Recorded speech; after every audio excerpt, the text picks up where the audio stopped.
بسم اللہ الرحمن الرحیم ولا تلبسوا الحق بالباطل وتكتموا الحق وانتم تعلمون صدق اللہ مولانا العظیم۔ میں اپنی تفسیر کرمانی جلد اول صفحہ نمبر 225 سورۃ بقرہ کی آیات مبارکہ 42 کا ترجمہ تفسیر عرض کروں گا۔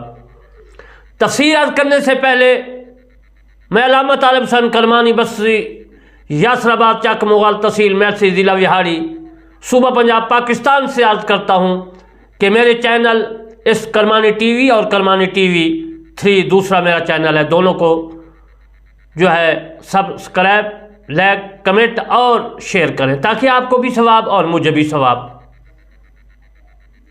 اب میں اس آیات مبارکہ کا ترجمہ عرض کرتا ہوں۔ وَلَا تَلْبِسُوا الْحَقَّ بِالْبَاطِلِ وَتَكْتُمُوا الْحَقَّ وَأَنْتُمْ تَعْلَمُونَ، اور تم نہ حق کو باطل کے ساتھ ملاؤ اور دیدہ دانستہ حق کو نہ چھپاؤ۔ اب میں آپ کو اس آیات مبارکہ کا علیحدہ علیحدہ ہر حرف ہر جملہ کا معنی عرض کرتا ہوں۔ وا کا معنی اور ہے، لام کا معنی نہیں، ولا اور نہیں، تلبسو ملاؤ، یہ جمع کا صیغہ ہے، لابسا سے بنا ہے، میں آگے جا کر اس کی تشریح کروں گا۔ الحق کو سچ، حق، حق اردو میں بھی استعمال ہوتا ہے۔ بالباطل، باطل کا معنی ہے باطل سے، بالباطل، باطل جھوٹ کو کہتے ہیں، اس کا معنی جھوٹ ہے۔ وَتَكْتُمُوا، یہ بھی جمع کا صیغہ ہے، وا کا معنی اور ہے، تکتمو نہ چھپاؤ، نہ مخفی رکھو، الحق کو سچ کو، حق کو، وَأَنْتُمْ اور تم جب کہ تم تعلمون جانتے ہو۔ اذن مطلب یہ تو میں نے ہر ایک حرف لفظ تلفظ کا معنی عرض کیا۔ اب میں آپ کو اس کی تفسیر عرض کرتا ہوں۔ وَلَا تَلْبِسُوا، اس آیات مبارکہ میں ہے وَلَا تَلْبِسُوا الْحَقَّ، وَلَا تَلْبِسُوا، یہ تلبسو جو ہے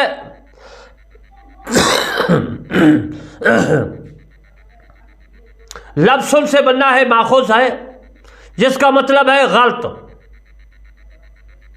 اور قرطبی نے اس کو لکھا ہے جو میں عرض کر رہا ہوں اپنی تفسیر کرمانی میں۔ وَلَا لَبَسْنَا عَلَيْهِمْ مَا يَلْبِسُونَ، پارہ 7 سورۃ انعام آیات مبارکہ 9، اور ان پر وہی شک رکھتے ہیں جس میں اب پڑھے ہیں، یعنی اس میں بھی لابسا کا معنی پایا گیا اس آیات مبارکہ میں۔ اس لیے میں نے تفسیر کی کیونکہ قرآن مجید کی تفسیر خود قرآن اپنی تفسیر کرتا ہے، اور اس آیات مبارکہ میں جو میں نے عرض کیا ہے وَلَا لَبَسْنَا، اس کا معنی وہی ہے جو میں نے آپ کی خدمت میں عرض کیا کہ لفظ سے جو ہے تلبسو بنا ہے، اس کا معنی ہے غلط۔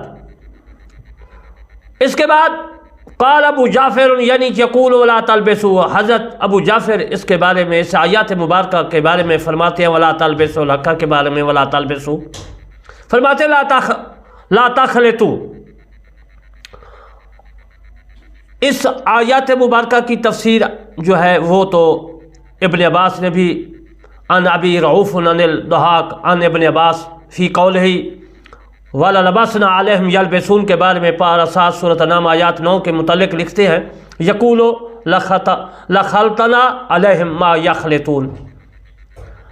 طبری نے اس کو لکھا ہے اور فرماتے ہیں، امام عبد بن حمید قتادہ سے روایت کیا، فرماتے ہیں وَلَا تَلْبِسُوا الْحَقَّ، یہودیت اور نصرانیت کو اسلام کے ساتھ جو ہے ملتبس نہ کرو، ملاؤ نہ۔ تمہیں معلوم ہے کہ اللہ تعالیٰ کا دین وہ ہے جس کے علاوہ اللہ تعالیٰ قبول نہیں کرتا اور اس کے بغیر جزا نہیں دیتا، وہ دین اسلام ہے۔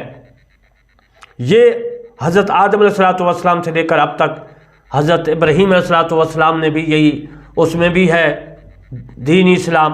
دین اسلام جو ہے ہمارا مذہب دین اسلام ہے۔ اور اس کے بعد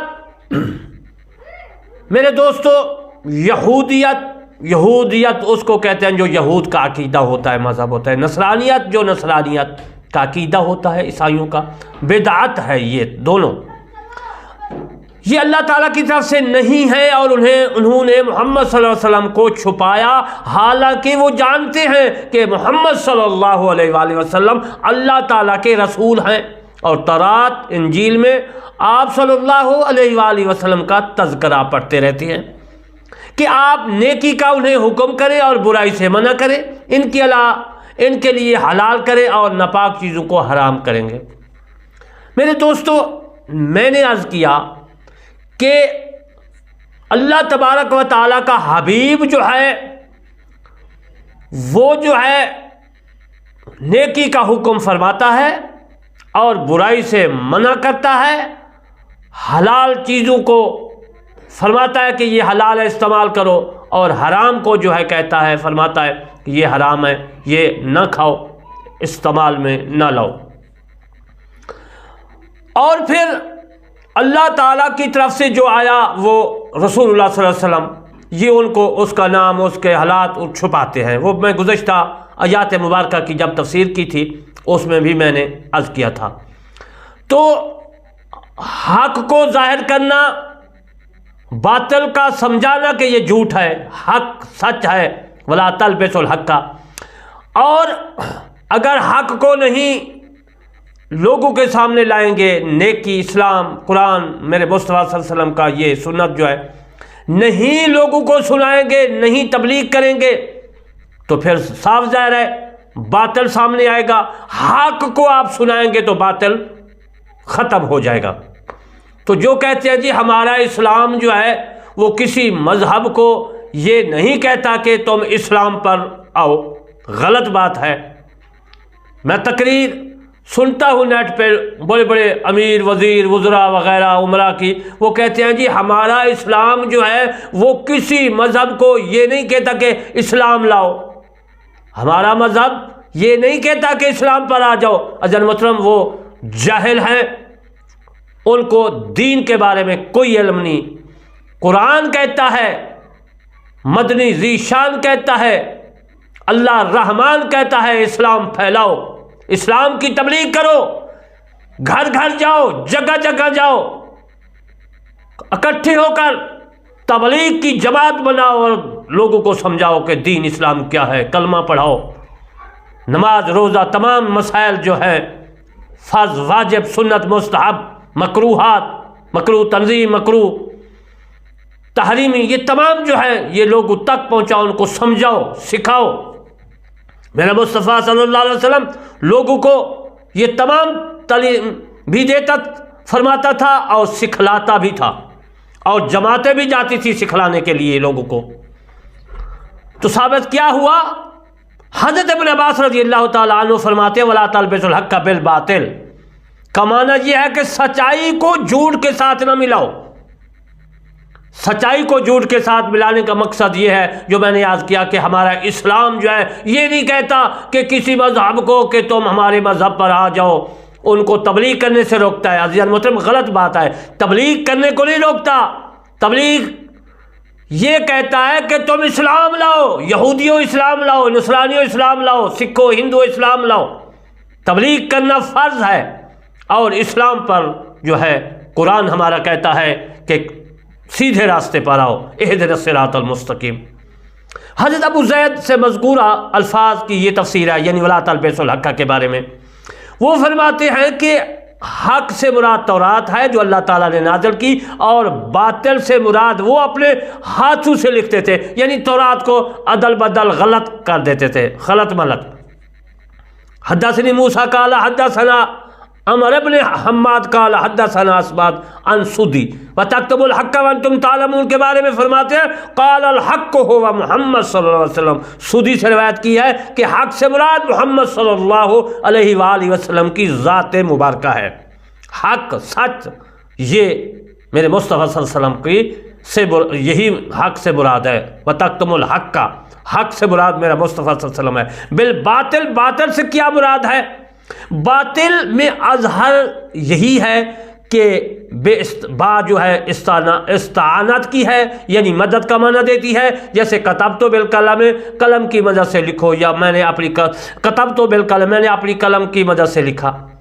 مفہوم یہ ہوگا کہ حق کو ان شبہات کے ساتھ غلط ملت نہ کرو۔ فخر الدین رازی رحمۃ اللہ علیہ اپنی تفسیر کبیر کے اندر بھی اس کا معنی یہی کیا ہے جو میں نے آپ کی خدمت میں عرض کیا۔ وَجَادَكُوا بِالْبَاطِلِ لِيُدْحِضُوا بِالْحَقِّ، پارہ 24 سورۃ غافر آیات 5، اور باطل کے ساتھ جھگڑے کہ اس سے حق کو جو ہے نہ ٹال دیں۔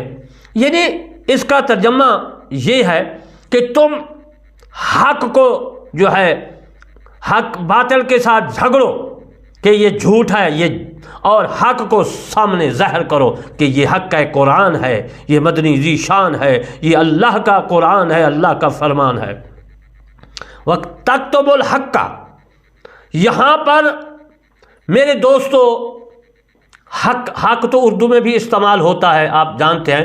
حق کا مقدر ہے یا ان مقدر کی وجہ سے منصوب ہے، اور وہ بمعنی جمع کی ہے کہ ہے۔ اب معنی یوں ہوں گے لا تجتمعوا لیس بالباطل، حق کو باطل سے ملا چھپا کر جمع نہ کرو۔ یعنی یہ نہیں کہ جیسا میں نے عرض کیا کہ میں نے سنا ہے کہ ہمارا اسلام جو ہے وہ یہ نہیں کہتا یہودیوں کو عیسائیوں کو بھائی جو راہ راست پر آ جاؤ۔ اجل محترم، اس آیات مبارکہ سے ثابت ہو رہا ہے کہ حق کو باطل سے ملا چھپا کر جمع نہ کرو، یعنی گڑبڑ کر کے اسلام اور باطل جھوٹ کو، یہودیت نصرانیت کو اکٹھا مت کرو۔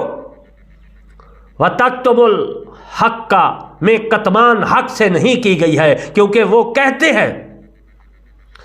کہتے تھے کہ تورات میں نبی صلی اللہ علیہ وسلم کی نعت و تعریف ہمیں ملی ہی نہیں ہے۔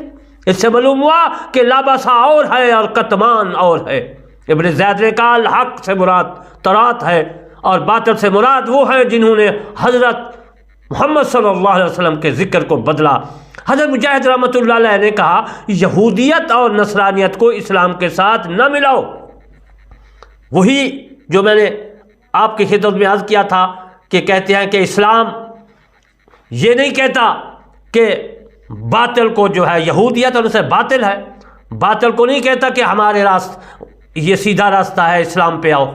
غلط بات ہے ان کی۔ اب یہ جملہ نکلا، اس میں ہے حضرت مجاہد رحمۃ اللہ علیہ فرماتے ہیں کہ نصرانیت اور یہودیت کو اسلام کے ساتھ نہ ملاؤ، یعنی آپس میں نہ ملاؤ۔ یہودیت علیحدہ ہے، نصرانیت علیحدہ ہے، ہمارا اسلام علیحدہ ہے۔ محمد ابن سیرین نے فرمایا حضرت ہارون علیہ السلام کی اولاد سے ایک جماعت یثرب میں آ کر رہائش پذیر ہوئی۔ جب بنی اسرائیل کو دشمن کے غلبہ اور ذلت کا سامنا ہوا تھا، یہی جماعت اس وقت تورات کے حامل تھی۔ وہ یثرب میں ٹھہر گئے اور وہ امید رکھتے تھے کہ ان کے درمیان حضرت محمد مصطفیٰ صلی اللہ علیہ وسلم ظاہر ہوں گے۔ وہ آپ صلی اللہ علیہ وآلہ وسلم کی نبوت کی تصدیق کرنے والے تھے۔ جب وہ بزرگ چلے گئے یعنی وصال فرما گئے جو مومنین میں سے تھے، پھر ان کی نسل سے لوگ آئے، انہوں نے حضرت محمد صلی اللہ علیہ وآلہ وسلم کا زمانہ پایا اور انہوں نے آپ کا انکار کیا، حالانکہ وہ آپ صلی اللہ علیہ وآلہ وسلم کو پہچانتے تھے۔ یہ قرطبی نے لکھا اور میں نے اپنی تفسیر کرمانی جلد اول میں بھی اس کی تشریح کر رہا ہوں۔ فلما جاءہم ما عرفوا کفروا بہ، پارہ 1 سورہ بقرہ آیات 99۔ جب تشریف لایا ان کے پاس وہ جانا پہچانا تو اس سے منکر ہو بیٹھے۔ حضرت مقاتل رحمۃ اللہ علیہ فرماتے ہیں کہ بے شک یہود نے رسول اللہ صلی اللہ علیہ وسلم کی بعض صفات کا اقرار کیا اور بعض صفات کو چھپایا تاکہ اس میں وہ تصدیق کیے جائے۔ یہ امام بغوی نے اب تفسیر میں لکھا اور میں نے اپنی تفسیر کرمانی میں بھی لکھا ہے۔ عن الضحاک عن ابن عباس قولو، اس بارے میں حضرت ابن عباس فرماتے ہیں وَتَكْتُمُوا الْحَقَّ يَقُولُ لا ولا تكتبوا الحق وانتم تعلمون، عن ابن عباس وتكتبوا الحق ایو ولا تكتبوا الحق، عن ابی عالیہ وتكتبوا الحق وانتم تعلمون وانتم تعلمون۔ اگرچہ یہ خطاب اہل کتاب کو ہے یعنی یہود اور نصارہ کو، لیکن باقی علماء اور مخلوق کو بھی ہے، وہ ایسی بدعملی سے بچنے کی کوشش میں رہیں، یعنی رسول اللہ صلی اللہ علیہ وآلہ وسلم کی گستاخی بے ادبی نہ کریں، اب یہ خطاب اگرچہ صورتاً خاص تھا لیکن معناً عام ٹھہرا. جو شخص حق بات کو جانتا ہو ان کا اظہار اس پر ضروری ہوگا اور اس کا چھپانا حرام ہوگا. اگر کسی کو حق اور باطل کے ہونے میں علم نہ ہو تو اس کی نفی یا اثبات کا فیصلہ اس کے لیے ہرگز کرنا جائز نہیں ہوگا بلکہ اس پر خاموشی اختیار کرنی ضروری ہوگی. عزیز محترم، میں نے ان آیات مبارکہ سے آپ کو یہ سمجھایا کہ یہودیوں کو کہو کہ قرآن ہے، اللہ کا فرمان ہے، اللہ کا کلام ہے، اور اسلام پر لاؤ. تبلیغ کرو یہودیوں کو، نصرانیوں کو، عیسائیوں کو کہ یہ قرآن ہے، قرآن پر عمل کرو. میرے مصطفیٰ صلی اللہ علیہ وسلم کا یہ سنت بھرا اجتماع ہے. تمام لوگ اکٹھے ہو کر سمجھاتے ہیں، تبلیغ کرتے ہیں، جگہ جگہ پر جا کر ہماری جماعتیں جاتی ہیں، پورے پاکستان میں ہماری جماعتیں سمجھانے کے لیے جاتی ہیں. تو عزیزان محترم، اسلام کو پھیلانا چاہیے. یہ نہیں کہ یہ اسلام کسی مذہب کو نہیں کہتا کہ ہمارے پاس ہمارے اسلام پر آ جاؤ. غلط بات ہے. ہمارا اسلام کہتا ہے کہ تمام زندگی جو پڑھا لکھا عالم ہے لوگوں تک جو ہے علم پہنچائے، تاکہ قیامت کے دن اللہ تبارک و تعالیٰ آپ سے پوچھے کہ میں نے تم کو علم دیا تھا، عالم بنایا تھا، کیا تو نے لوگوں کو میرا یہ دین اسلام پھیلایا تھا؟ وہ یہ نہ کہہ سکے لوگ کہ ہمارے پاس کوئی عالم نہیں آیا، ہم کو کلمہ نہیں پڑھایا، ہم کو علم نہیں سکھایا. ان کو گنجائش ہی نہ رہے. یہودی عیسائیوں کو یا مسلمان ایسے ہیں جو ایسے ریگستان علاقے میں رہتے ہیں جہاں کوئی حافظ عالم ان کو سمجھانے والا نہیں، قیامت کے دن ان کو یہ کہنے کی ضرورت ہی نہ پڑے. تو ہم کیا، میں اپنی بات کر رہا ہوں کہ میں نے یہ سوچا کہ موبائل نیٹ کا دور ہے، ہم اسلام کو جگہ جگہ ہر گھر ہر آدمی کے ساتھ موبائل ہے، ان تک یہ دین اسلام پھیلائیں، تاکہ قیامت کے دن جب مجھ سے یا ہم جیسے عالموں سے سوال کیا جائے تو وہ یہ کہہ سکے یا اللہ تم نے ہم کو علم دیا تھا، ہم نے تو نیٹ پہ یوٹیوب پہ تمام دنیا میں پھیلایا تھا، کسی کو گنجائش نہ ہو. اجل محترم انشاءاللہ پھر بقیہ میں وَأَقِیمُوا الصَّلَاةَ وَآتُوا الزَّکَاةَ وَارْکَعُوا مَعَ الرَّاکعِینَ کی آیات مبارکہ 43 سورہ بقرہ کی آئندہ تفسیر عرض کروں گا. اور آخر میں پھر میں ریکویسٹ کرتا ہوں کہ میرے چینل کرمانی ٹی وی اور کرمانی ٹی وی 3 کو سبسکرائب، لائک، کمنٹ، شیئر ضرور کریں. وَمَا عَلَیْنَا إِلَّا الْبَلَاغُ الْمُبِینُ.